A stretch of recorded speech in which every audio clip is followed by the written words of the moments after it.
জোম্যাটো বিভিন্ন জায়গায় এরকম অদ্ভুত দেখতে টাওয়ার ইনস্টল করছে, কিন্তু কেন?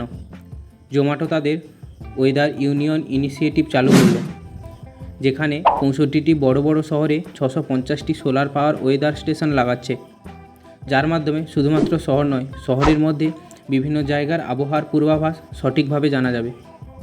এই তথ্যের মাধ্যমে জোম্যাটো খুব সহজে পরিষেবা দিতে পারবে। চলুন এই কাজটি কিভাবে করবে সেটি জানা যাক।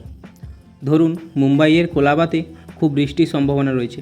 এর ফলে জোম্যাটো অন্য রাস্তার মধ্য দিয়ে খাবার পৌঁছে দেবে। ঠিক একইভাবে বেঙ্গালুরুর জয়নগরে খুব বেশি ঠান্ডা পড়েছে। এর ফলে জোম্যাটো তাদের কাস্টমারদের হট চকলেট ও হট স্যুপের মতো খাবারে অফার দিয়ে বিক্রি করবে। এছাড়াও বৃষ্টির সম্ভাবনাযুক্ত জায়গাগুলিতে ডেলিভারি বয়কে রেনকোট দিয়ে সাহায্য করতে পারবে, যাতে নির্দিষ্ট সময়ের মধ্যে ডেলিভারি দেওয়া সম্ভব।